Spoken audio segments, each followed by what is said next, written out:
Hello, okay, so today we're looking on page 166 of your notes, and we're going to look at logarithmic functions and the graphs of logarithmic functions.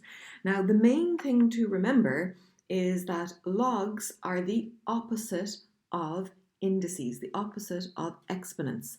So log functions, so log to the base a of x as a function is the inverse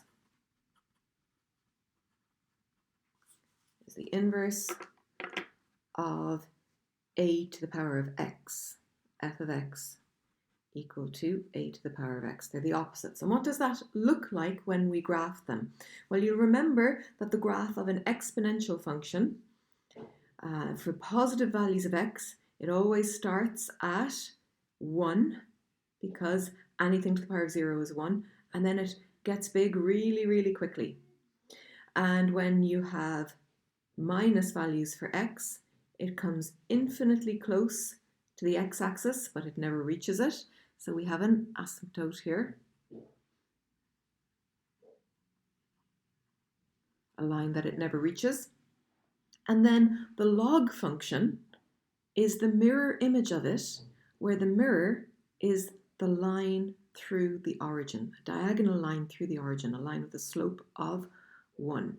So that's the line y equals x. And if I were to fold my page over that line, this would land exactly on this. So this went through the graph at the point y equals 1. This will go through the graph at the point x equals 1.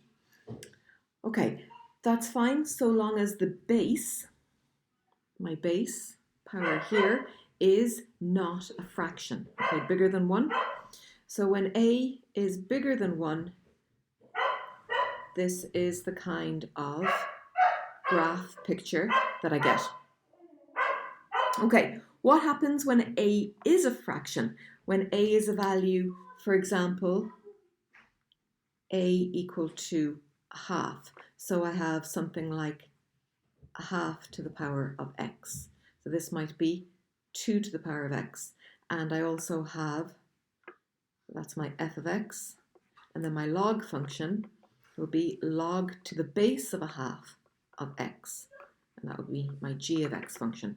So they're still inverses of each other, but a half to the power of x, it's like the opposite of this. It starts up high and it comes down low. My x-axis is still an asymptote. It never reaches it, and it still goes through the graph at 1, at y equal to 1, but it's just starting up here. So it's transformed around the y-axis. It's the mirror image around the y-axis. And g of x, my log function, is also the mirror image, but this time around the x-axis. So it still goes through my x-axis at x equals 1. Okay, so the line y equals x is still my mirror, and if I were to fold over that line, these would land exactly on each other. They're exactly each other's mirror images. It's just that they also intersect, and they intersect at the point. This point will depend on the exact value of that fraction. So let's plot some graphs of logarithmic functions to see what they look like.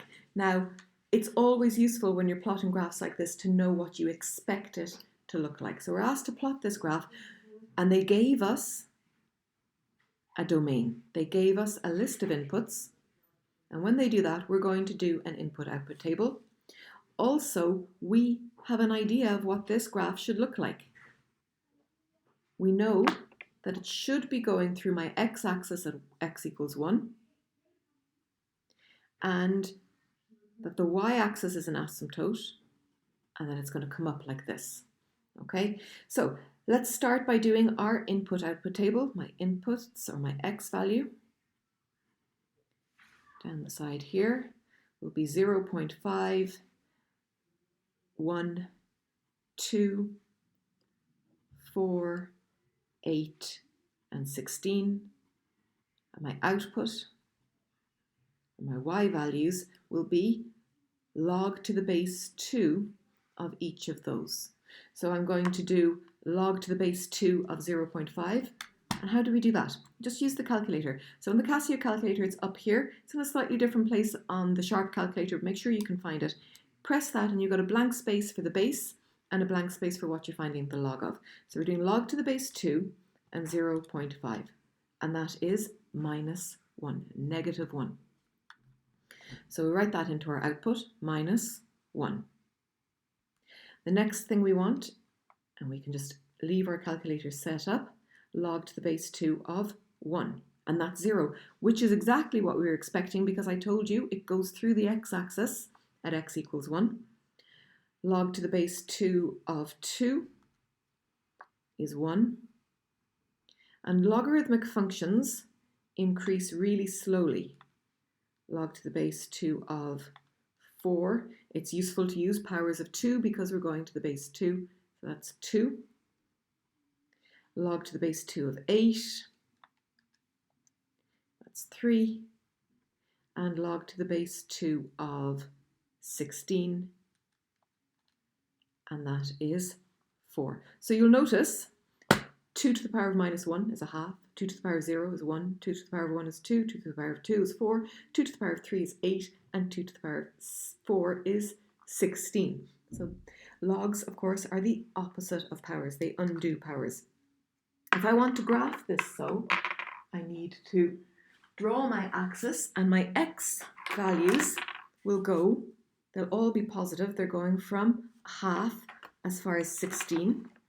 And my y values need to go from -1 up as far as 4. So I'll make sure that I've got enough space here.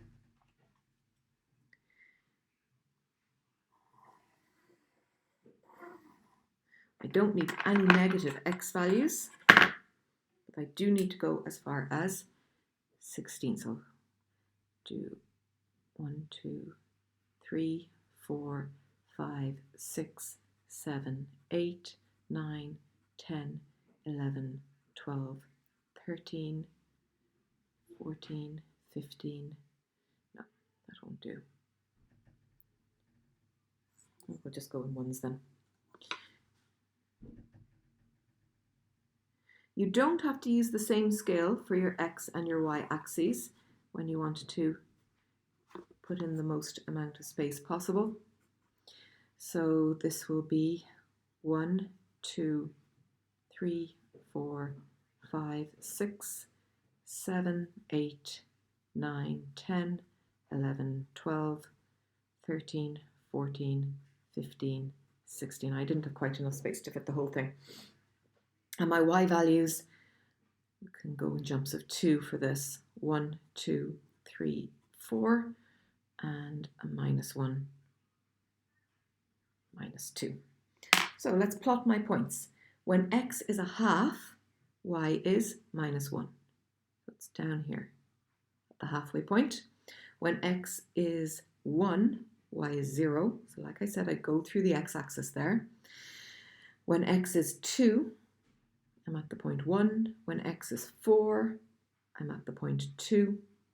When x is 8, I'm up at the point 3.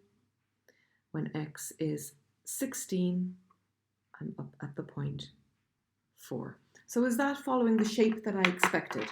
Going through the x-axis at 1 and a slowly increasing curve. There we go, there's the graph. And again, we should label our graph y equals log to the base 2 of x. Yeah, that's it. Okay, thank you.